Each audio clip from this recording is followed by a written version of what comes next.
بسم اللہ الرحمن الرحیم۔ مرزا جیلمی نے اپنی ویڈیوز میں بارہا ایک حدیث بیان کی کہ حلال اور حرام نکاح میں فرق گانے کا ہے۔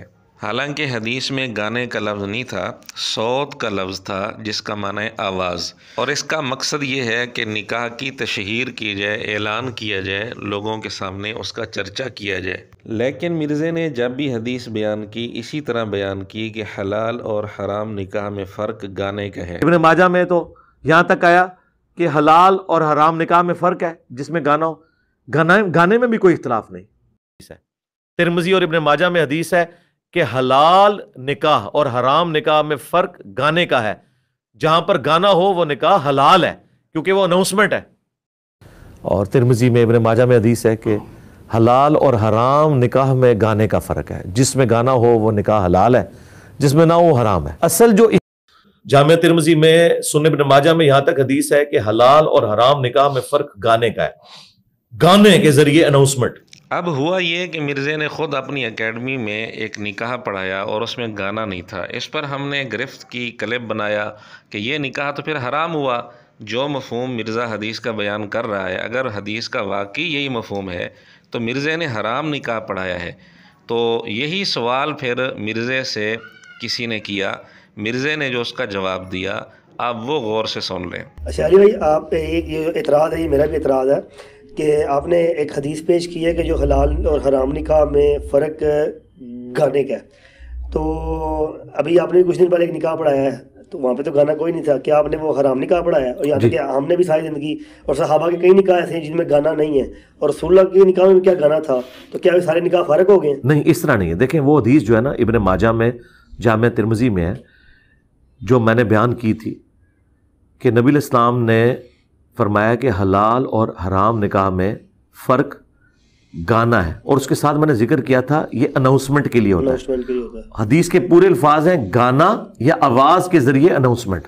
اب دیکھیں، جب مرزا اپنے بتائے ہوئے مفہوم کے مطابق اپنے فتوے کی زد میں آیا تو اس نے بات ہی بدل دی، بات کو گھما دیا۔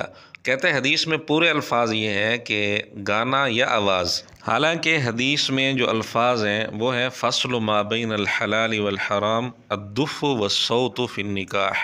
اب مرزا پہلے تو کہتا رہا کہ جی حدیث میں ہے حلال اور حرام نکاح میں فرق گانے کا ہے۔ یہ جتنی دفعہ بھی حدیث بیان کی ہے نا، اس سوال سے پہلے اور اکیڈمی میں نکاح پڑھانے سے پہلے جتنی دفعہ بھی یہ حدیث بیان کی ہے، وہاں مرزے نے کبھی بھی یہ تفصیل نہیں کی کہ گانا یا آواز۔ جب بھی یہ حدیث بیان کی صرف گانے کا لفظ اس نے استعمال کیا، لیکن جب خود اس پر اعتراض ہوا تو اب حدیث ہی بدل گئی۔ اب کہتے ہیں جی حدیث میں پورے الفاظ ہیں گانا یا آواز۔ اب سوال یہ ہے کہ گانا یا آواز یہ کس لفظ کا ترجمہ ہے؟ دف، اس کا ترجمہ تو وہی دف ہے، گانا تو نہیں ہے۔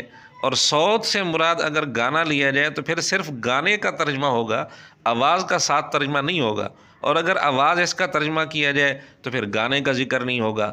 تو یہ مرزے کا کہنا کہ حدیث میں پورے الفاظ یہ ہیں کہ گانا یا آواز، یہ بالکل جھوٹ ہے، حدیث میں ایسے کوئی الفاظ نہیں ہے۔ مرزے کو چاہیے تھا کہ معذرت کر لیتا کہ میں نے حدیث کا مفہوم غلط بیان کیا تھا، حدیث کا یہ مطلب نہیں ہے کہ جس نکاح میں گانا نہ ہو وہ حرام ہے، میں نے آج تک یہ حدیث غلط بیان کی ہے، اس کا مفہوم غلط بیان کیا۔ لیکن بجائے اس معذرت کرنے کی مرزا اور اڑ گیا، بلکہ اس نے حدیث پر جھوٹ بول دیا کہ پورے الفاظ یہ ہیں کہ گانا یا آواز، حالانکہ اس طرح کے الفاظ گانا یا آواز، اس طرح کے الفاظ حدیث میں ہیں ہی نہیں۔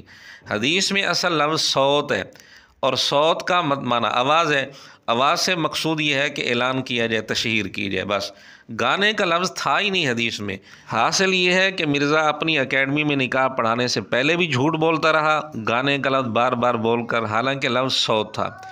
اب بھی اس نے جب اس پر اعتراض ہوا اور یہ خود اس کی زد میں آیا، پھر اس نے جھوٹ بول دیا کہ حدیث میں پورے الفاظ ہیں گانا یا آواز، حالانکہ ایسے الفاظ بھی حدیث میں نہیں ہیں۔ ابن ماجہ میں حدیث کا نمبر ہے 1896 اور ترمذی میں حدیث کا نمبر ہے 1088۔ آپ خود حدیث چیک کر لیں۔